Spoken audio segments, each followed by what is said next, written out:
और गिरोही मफादात के लिए जो चाहे फैसले करें, कारकुनों पर वो फैसले मुसल्लत करें और 16 अक्टूबर खान लियाकत अली खान शहीद की बरसी के मौके पर दुआया प्रोग्राम में लोगों को बुलाकर आप अचानक एक पोलिंग कैंप लगाकर, पोलिंग स्टेशन बनाकर, बग़ैर ऐलान के, बग़ैर इलेक्शन शेड्यूल के, बग़ैर इलेक्शन शेड्यूल में कागजात नामजदगी, स्क्रूटिनी, इलेक्शन कमीशन का ऐलान, वोटर लिस्ट का ऐलान, पोलिंग स्कीम का ऐलान, कोई फॉर्मेलिटी पूरी किए बगैर आप पार्टी के आइन, पाकिस्तान के आइन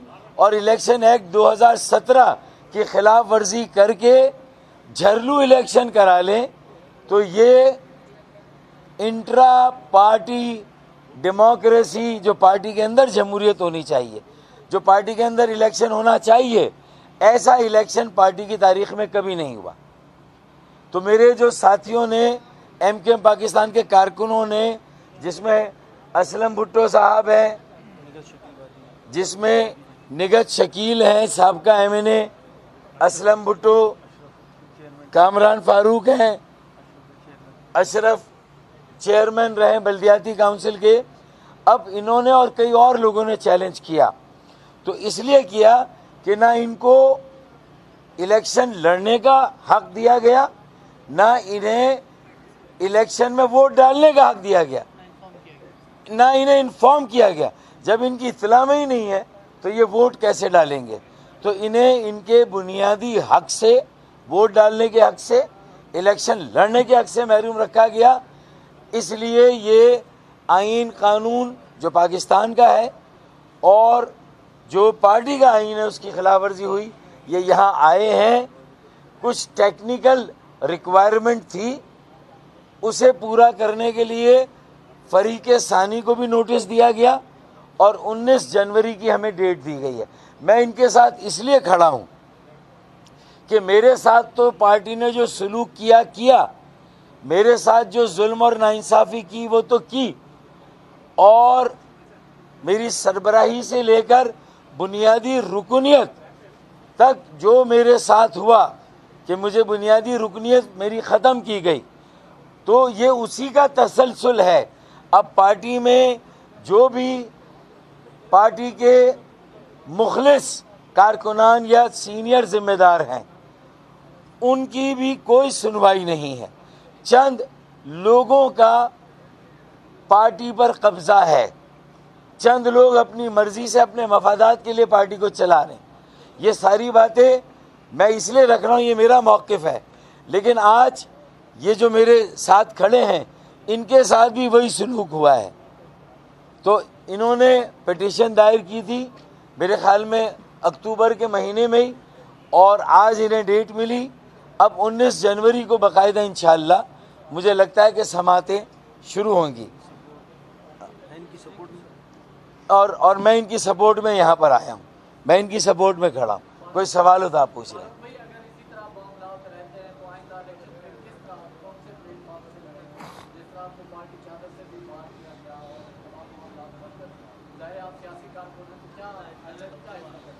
देखें, जो नज़रिया है एमकेएम का और उसकी सोच और फिक्र और उसकी रूह, मुझे उससे अलग कोई नहीं कर सकता। मैंने अब तक कोई पार्टी नहीं बनाई है। इसका मतलब है कि मेरा अखलास एमकेएम और उसके नज़रिए के साथ, और तहरीकी कारकुनान, एमकेएम के शोहदा, उनके लवाहिकीन, जो लापता कारकुनान, उनके अहले खाना, जो बेगुनाह असीरान, मैं उन सब के साथ खड़ा हूँ और एक उसूली मौके पर खड़ा हूँ। और आज एमकेएम पाकिस्तान के और साथी भी उसूल पर खड़े हुए, मैं इनके साथ खड़ा हूँ। इनके साथ जुल्म और नाइंसाफ़ी हुई जैसी मेरे साथ हुई, इनको वोट डालने का, इलेक्शन लड़ने का हक नहीं दिया गया, तो अब भी मैं ये चाहता हूँ कि ये मिडिल क्लास की पार्टी है एमक्यूएम, ये आम लोगों की पार्टी है, ये पार्टी पढ़े लिखे लोगों की जमात है, ये पाकिस्तान के सबसे तरक्की याफ्ता, सबसे पढ़े लिखे शहरों की जमात है, और ये पाकिस्तान बनाने वालों और उनकी मौजूदा नस्ल की जमात है। इसने बड़ी कुर्बानियाँ दी हैं इसके कारकुनों ने। इस पार्टी को चंद हाथों के ज़रिए से ये ज़ाया हो रही है। इंशाअल्लाह ताला हम कारकुनों की मदद से पार्टी को उन हाथों से वागुजार कराएंगे, बाजियाब करेंगे और कारकुनों की अमानत कारकुनों को लौटाएंगे। अवाम और जो एमक्यूएम का वोट बैंक है उसके लिए एक साफ सुथरी नज़रियाती अवामी अल्लाह का डर, लोगों का दर्द, पुरखुलूस बेलौस खिदमत का जज्बा रखने वाली फिर से एक अच्छी और साफ सुथरी एमक्यूएम बनाएंगे। ट्रांसफॉर्म, करप्शन से पाक एमक्यूएम बनाएंगे, ट्रांसफॉर्म करेंगे, रीब्रांड करेंगे। तो इंशाअल्लाह इलेक्शन से बहुत पहले मैं अपनी इस हिकमत अमली में कामयाब होऊंगा। और इसीलिए जो एमक्यूएम के मुख्तलिफ हिस्से बिखरे हैं, मैं उन सब को दावत फ़िक्र देता हूँ, उन सब को दावत देता हूँ कि आएँ, सर जोड़कर बैठें और देखें कराची का क्या हाल हुआ है, देखें कि हमारा वोट बैंक किस तरह मुंतशिर हुआ है, किस तरह मुनकसिम हुआ है, और किस तरह पीपल्स पार्टी, जिसे कराची से पजीराई नहीं मिलती, शहरों से पजीराई नहीं मिलती, लेकिन बिला शिरकत खैरे पाकिस्तान पीपल्स पार्टी ने जिस तरह सिंध के अपने दही इलाकों के अवाम को तो अपना कम्मी और हारी और ग़ुलाम बनाया हुआ है, कराची को भी अपनी कॉलोनी बनाना चाहते हैं और कॉलोनी बनाया है। जिस तरह बल्दियाती कवानीन में तरामीम करके 2013 के काले बल्दियाती कानून को और काला और सया तरीन किया है, जो हाल ही में तरमीम की। फिर उसके ऊपर वज़ीर आला मुराद अली शाह ने जिस तरह गुफ्तगू की कि आप जो पाकिस्तान बनाने वाले और उनकी औलादें हैं, वो कल भी अक़लियत में थे, आज भी अक़लियत में और आइंदा भी होंगे, और अक़लियत को कोई फ़ैसला करने का इख्तियार नहीं, अक़लियत को सियासत में, जमहूरियत में हिस्सा लेने का भी हक़ नहीं है। और अगर आप इलेक्ट होकर आ भी गए तो अपने होठों को बंद करके रखें, राय देने का, मशवरा देने का, अपना हक़ मांगने का और एहतजाज करने का भी हक़ नहीं है।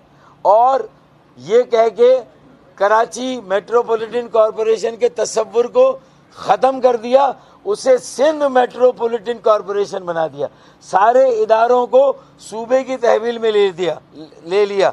बल्दियाती निज़ाम और बल्दियाती जो स्पिरिट आर्टिकल 140A की उसकी धज्जियाँ उड़ा दी। और जब ये सारा काम किया और अगर अक़लियत है उनका कोई राइट नहीं, तो मैंने ये मशवरा दिया कि भाई कराची में कौमी असम्बली के इलेक्शन हो, सूबाई असम्बली की सीटें ख़त्म कर दें। अगर उनका वजूद ही बर्दाश्त नहीं है तो फिर हम सूबाई असम्बली में आके चाहे पीटीआई इलेक्शन जीते, चाहे एमक्यूएम पाकिस्तान जीते, मेरा उनसे भी इख्तलाफ है, लेकिन अगर वो जीत कर आए हैं, उन्हें भी अवाम ने वोट दिए हैं, उनकी नुमाइंदगी है, तो फैसले में उनकी राय होगी, फैसले में उनका मशवरा होगा। अक्सरियत आपकी है, मरदमशुमारी का मामला है। ये कैसे हो सकता है कि 1973 में भी सिंध के शहरी इलाकों की आबादी 40% और इतने इनफ्लक्स के बाद पूरी दुनिया से लोग आके कराची में बस रहे हैं, फिर भी कराची और शहरों की आबादी 40% से ऊपर नहीं जा रही। तो इसका मतलब ये हुआ कि मरदमशुमारी में कोई बड़ी गड़बड़ है। हमारी आबादी को कम करके दिखाया जाता है, आबादी कम, नुमाइंदगी कम, फंड्स कम, और कराची चलता है तो पाकिस्तान चलता है। मईशत का मरकज़, तरक्की का इंजन है कराची का। अमन और इस्तेहकाम, कराची की तामीर और तरक्की और कराची की बका और सलामती पाकिस्तान की बका और सलामती की ज़मानत है। वो शहर पाकिस्तान की शहरग है, पाकिस्तान की बका सलामती से जुड़ा हुआ है। उसके साथ ये खिलवाड़ जो सिंध के वडेरे कर रहे हैं, मरकज़ के हुक्मरान कर रहे हैं, मैं दोनों को मुतनब्बे करता हूँ। और ये जो वहाँ खेल खेला गया, एमक्यूएम की तकसीम हुई, जो एमक्यूएम के हिस्से बखरे हुए, अब मैं ये कहता हूँ कि कुदरती तौर पर वहाँ उस खला को अगर पुर ना किया गया तो फिर उसके बाद जो लावा पक रहा है, जो वहाँ मुनाफरत के, तासुब के, नफरत के बीज बोए जा रहे हैं, सब ठाट पड़ा रह जाएगा जब लाट चलेगा बंजारा। तो मैं मुतनब्बे करता हूँ।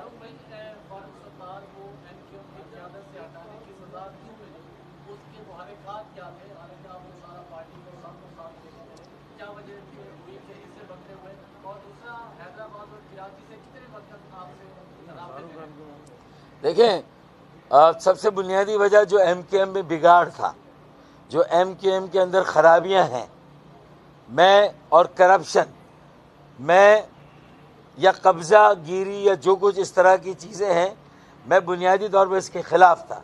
मैं मेरिट, कवायद, ज़वाबित को पार्टी में नाफिज करना चाहता था।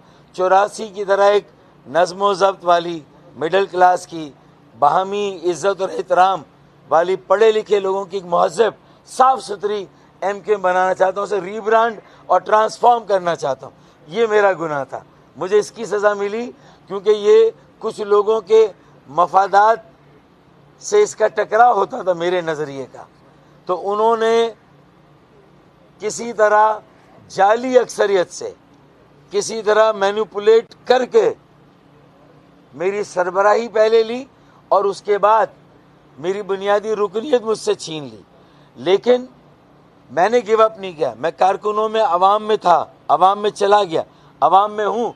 और सबसे ज़्यादा पाकिस्तान के किसी सीनियर सियासी कारकुन को अगर आप मुतहर्रिक देखेंगे तो अल्लाह के फजल करम से लाखों नौजवानों को मैंने जोड़ा है। सिर्फ पुराने सियासी कारकुनान नहीं जो मायूस थे, वो भी मेरे साथ खड़े हैं, खड़े हो रहे हैं। और लाखों की तादाद में नए कारकुनान और नौजवानों की एक बड़ी तहरीक और नौजवानों की एक बड़ी तादाद आज अल्लाह के फजल करम से मेरे साथ है। और वक्त आने पर मैं साबित करूँगा, मैं नई जमात नहीं बना रहा, मैं मरा नहीं जा रहा MKM में वापस जाने के लिए। मैं MKM को बचाना चाहता हूँ महाजिरों के लिए, कराची और सिंध के शहरों मजलूमों के लिए और पाकिस्तान की बका सलामती के लिए। ये मेरा आज़म है। बहुत शुक्रिया, थैंक यू सो मच।